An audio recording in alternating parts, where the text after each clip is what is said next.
My name is KingSticks. In this video, we're going to be going over 5 essential ganking tips to maximize your jungle pressure. By recognizing a good gank, a bad gank, and the best way to go about ganking in general. This information is most useful for junglers, roaming mid laners, and roaming supports. As a whole though, it should apply a little bit to every role assuming you're leaving your lane. These 4 essential ganking tips are things I've developed and refined over my years of playing as a jungler and climbing up into challenger, so I really do hope these help you out. The first essential ganking tip is the Oracle lens. If you are not playing an invisible jungler who can easily go over walls or do lane ganks, things like Shaco, Twitch, Evelyn, then you really need to be getting an Oracle lens on your first or second back as a jungler. That way, whenever you go to make ganks happen, you can pop it as you're running through the bushes, because that's usually where the wards are. And if you run into a ward, you can break it and leave, or wait and hope the enemy steps up. The issue is, if you do not get this on your first or second back as a jungler, whenever you go in for a gank, the enemy can bait you into staying there for a long period of time by not necessarily going in, but not necessarily going out. More important than the gank not happening is definitely you not wasting your time,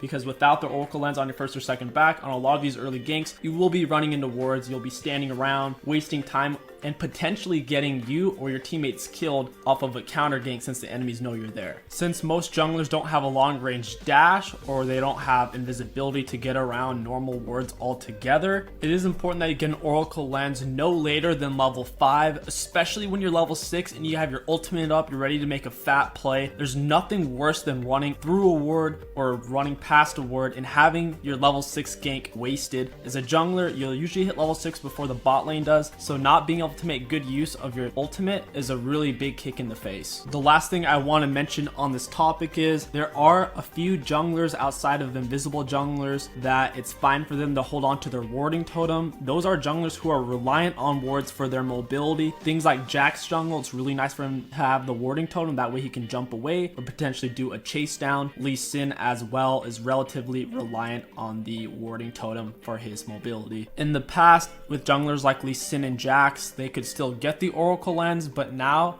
with how difficult it is to have wards at all, it's only really possible if you have the support item, which junglers aren't allowed to build, or if you have the warding totem itself. So it really limits junglers like Lee Sin and Jax to forcing them to stay with their warding totem. The second essential ganking tip to maximize your ganking pressure or jungle pressure is summoner spells. If the enemy has used a flash, standard 5-minute cooldown, you can hover over, and if they took that one rune in the inspiration tree to lower their summoner spell cooldown, it will show up under the tab if you hover over it what the true cooldown is. But in general, 99% of the time, someone's flash cooldown is going to be 5 minutes long. So whenever you see the enemy use a flash, just type in the chat mid flash 9:30 or whatever it is. Make sure you turn on chat timestamps under the interface options. It's really useful for doing this. It makes it a lot easier to keep count of when the flash is up. You can in general use this to make very large windows for you to gank that lane. Let's say the enemy top lane used their flash at the 9-minute mark. That gives you a 5-minute window to gank them and most likely get a kill as long as the gank is reasonable. In lower elo, if you don't see the enemy use their flash, you don't know for sure, so asking your teammate can help. But once again, in lower elo, people don't necessarily have the best communication, so if you see your teammate died and your teammate used flash and everything, there's a decent chance the enemy did. Don't use that as a rule of law, just use that as a general thought process to help weigh things in your mind to make a better decision.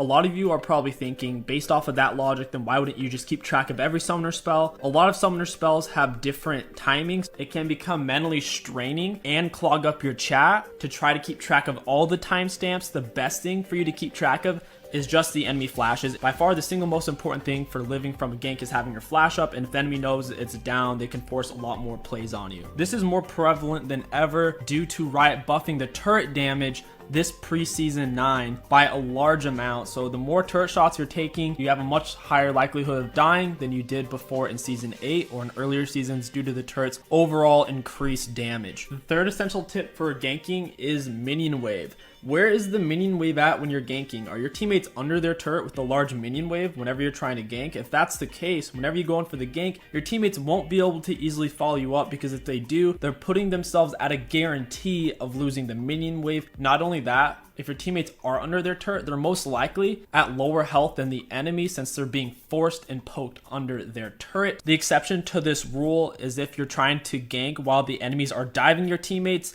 since that way your turret will also be helping but in the case of your teammates are under the turret and the enemies are backing off, you want to try to avoid ganking that for the time being, unless you're able to solo both enemy champions by yourself. Something to also keep in mind is if you're ganking in a way to where even if your teammates can follow up, if the minion wave is large enough, especially if it's earlier in the game, those minions that seem weak like sticks create a mighty faggot, and whenever you try to take them on, those minions could easily be doing more damage than a champion. 5 caster minions, that's a little over 1 champion auto every time those things go off. A lot of times they'll be going in on a fat minion wave and you're like, how did we lose that? Look at the minion damage. Those things did more damage than the champions did. Minions normally aggro other minions or turrets before they'll hit champions. However, if the enemies are near their minions and you start hitting them, the minions will start to aggro you and it will hurt. The 4th essential ganking tip is arguably the most important one, is stop wasting your gap closer. I know it can be tempting, especially since most gap closers have built-in damage into them. So let's say you're playing Tristana, or you're playing Kha'Zix, or you're playing Gragas, or you're playing Sejuani. In a proper gank, you're supposed to be coming behind the enemies anyway, because if you're running at them from the front, they'll see you and just simply run away. So assuming you're coming behind the enemies, you want to simply just run up to them and start hitting them with your autos and normal abilities. Wait till after they move some distance away from you, either with their dash or with their flash, or simply just by walking away from you for a long period of time. After they've built up a distance away from you to where you can't hit them with your normal abilities or autos, that's when you'll be using your gap closer. That way you'll still be hitting them with the damage, but you'll be closing the distance. That way they can never actually get away from you.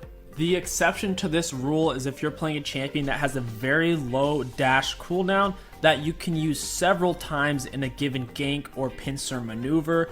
A great example of a champion that has multiple dashes that should probably be used before the enemies necessarily start to run is someone like Kassadin. His ultimate's on a very low cooldown, especially once he has 2 or 3 points in it, to where using it to get to the enemy can be a very effective tool, since if they start to run or flash away from you, you can simply stay on top of them anyways. The 5th essential ganking tip applies to every single lane, and you can use it for more than just knowing when to gank. You can also use it for many more things, such as knowing when you are most likely going to be ganked, and also when you should rotate to specific locations, and many more things that we're not going to get into this video for time's sake. And that tip is using your F keys or clicking on your mini map for a more specific look at what's happening. A lot of you are probably saying, but why can't I just look at my mini map? I'm already used to it and I can still get a lot of information that way. Looking at your mini map is more of a tool to figure out if everybody is where they're supposed to be. So if you glance at the mini map, you see the enemy top laner's top, the enemy bot laner is bot, but the enemy mid laner is missing, so that can put you on edge and make you play safer. The minimap's only real function is to show you positioning of your teammates, the enemies, and minion waves. Other than that, you miss out on a lot of information. What kind of information, you might be asking? By looking at the minimap, you cannot see the enemy's health. You cannot see the health of the minions, which will predict which wave will outpush the other wave, so you can figure out who's going to be under whose turret, and you cannot necessarily see how many minions are in each wave. Before you go to gank a specific lane, ahead of time and during and slightly before, you should have an exact snapshot of what the minions' health are, of what the enemy's health is, and what your teammates' health is. The F keys are an amazing way to do it. Very fast, very quick. It definitely does take some time to get used to, since the F keys are at the top of your keyboard. You can reprogram them to be any key you want. Just go under the settings in League of Legends. It shouldn't be too hard to find. The default setting for the F keys is F1 puts the camera directly over you, F2 puts it directly over your top laner, F3 puts it over your mid laner, and F4 puts it over your AD carry, and F5 puts it over your support. Generally, you don't really need to use the F1 or F5 key. The reason why you don't really need to use the F1 key is your spacebar is automatically set to hover over you. So unless you change that, you don't really need F1. And since the AD carry and support are almost always together, you don't really need the F5 key. You can just use the F4 to see the AD carry and the support, usually always at the same time. So you want to get your fingers just comfortable on F2, F3, and F4 key. That is only 3 keys to give yourself precise information information about the enemy's health, minion health, and your teammate's health at the same exact time. Like I said, it does have a bit of a learning curve in muscle memory curve. I would definitely just start out slow. No matter what role you're playing, try to use at least one F key at least once every 10 seconds. This should help to get your muscle memory down. As a jungler, you want to try to use it more often. As a jungler, if you're looking to gank lane, you want to try to use the F key at least once every 5 seconds while either doing a camp or while walking between camps or walking from gank to gank. I have heaps and heaps of F key tips that I'll probably make a separate video on for time management's sake and for specificity's sake, so definitely watch out for that. If you guys enjoyed this video, don't forget to like, comment, and subscribe. It really does help me out a lot. My name is Kingsfix. Thank you for watching, and I'll catch you guys next time.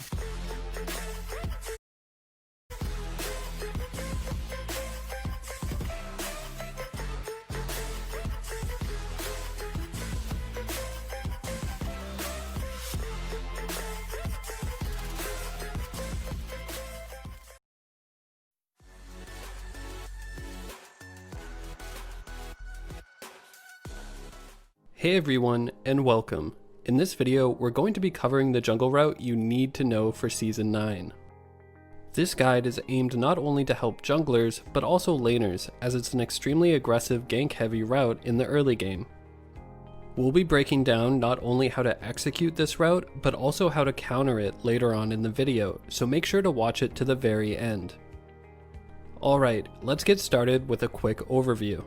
We begin this path by getting a leash on our red. Afterwards, we gank the nearby side lane. Yes, we're ganking that early and it's only going to get more aggressive from here.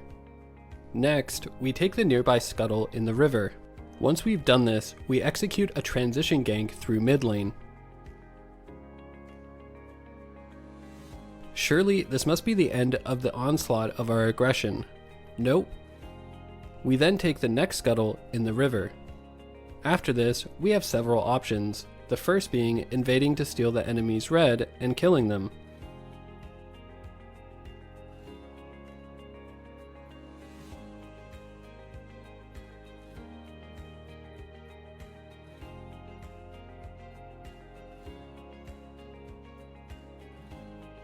Second is to gank the other side lane if they're overextended.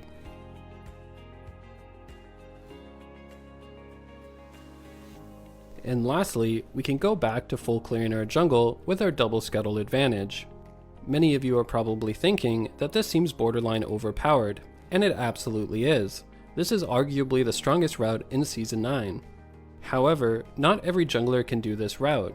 You want to use it on champions with a strong level 2 in terms of ganking and dueling. The main examples of this are Camille, Xin Zhao, and Pantheon. All three of these champions offer early game crowd control while being strong duelers that can win 1v1 against the enemy jungler.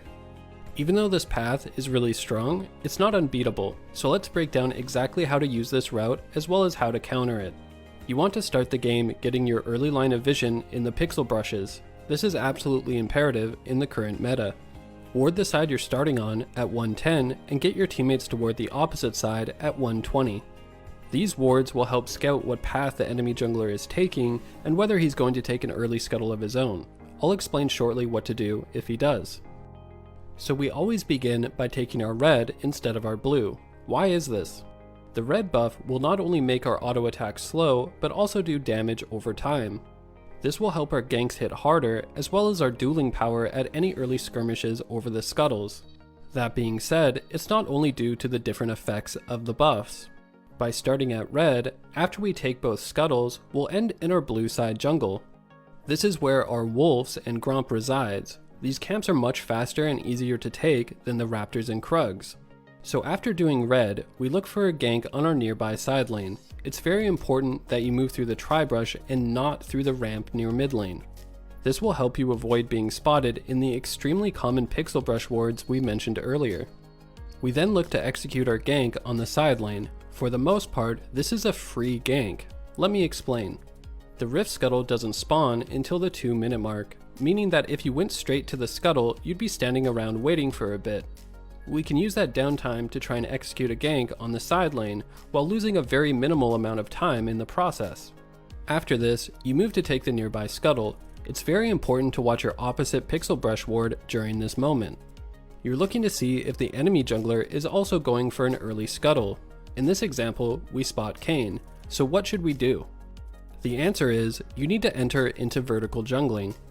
Vertical jungling can be best visualized if we split the map in half with a line through mid lane. One jungler will get the top side of the map, while the other jungler will get the bot side. Both of you will end up farming each other's blue side jungle as if it was your own.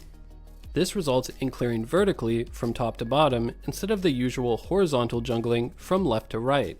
So if we jump back into the replay, we know to take the enemy's blue, gromp, and wolves. It's important that when you clear wolves, you leave a small one up. This will delay the respawn of the camp significantly for the opponent. Some of you are probably wondering why we enter a vertical jungling scenario when we see the enemy jungler take the opposite scuttle early on. The reason is, the enemy jungler isn't able to defend their blue before you take it. For example, in this situation Xin Zhao takes the top scuttle while Udyr takes bot scuttle. Udyr runs to try and defend his blue, but by the time he gets there, Xin Zhao has already stolen it. On top of this, now Udyr isn't able to steal Xin Zhao's blue since he's so far away.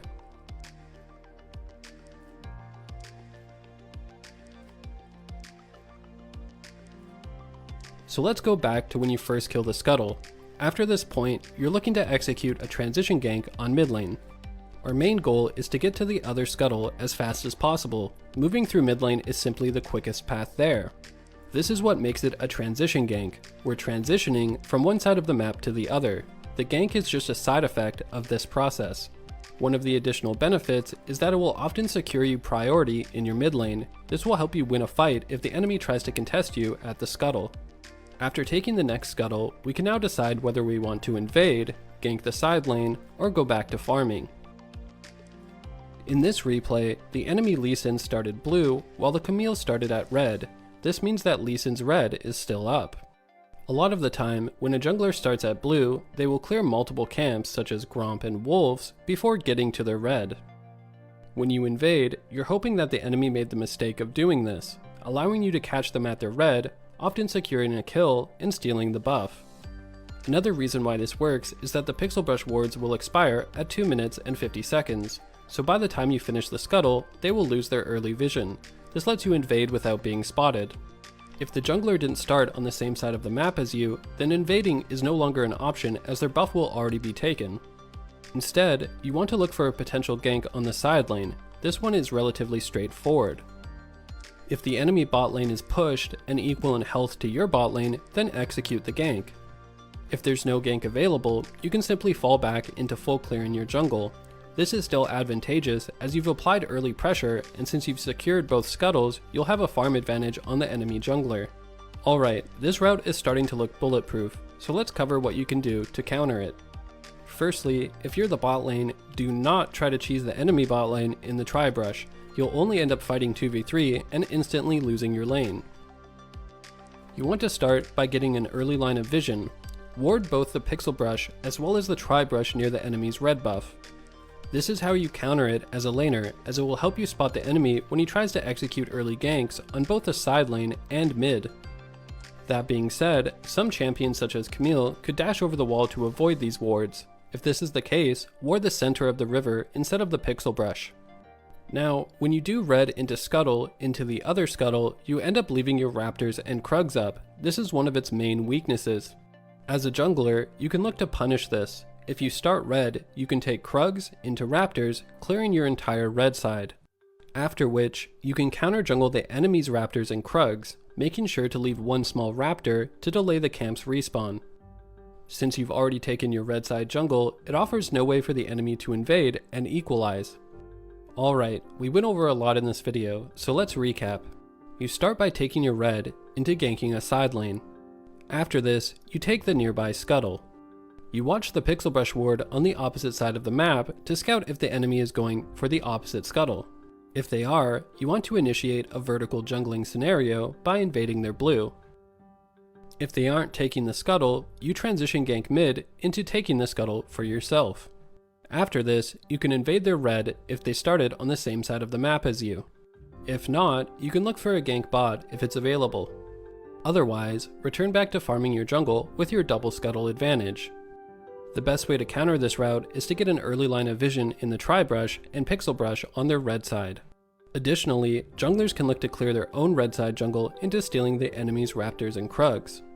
Alright, what do you guys think of this jungle path? Let us know in the comment section below, as well as any questions you might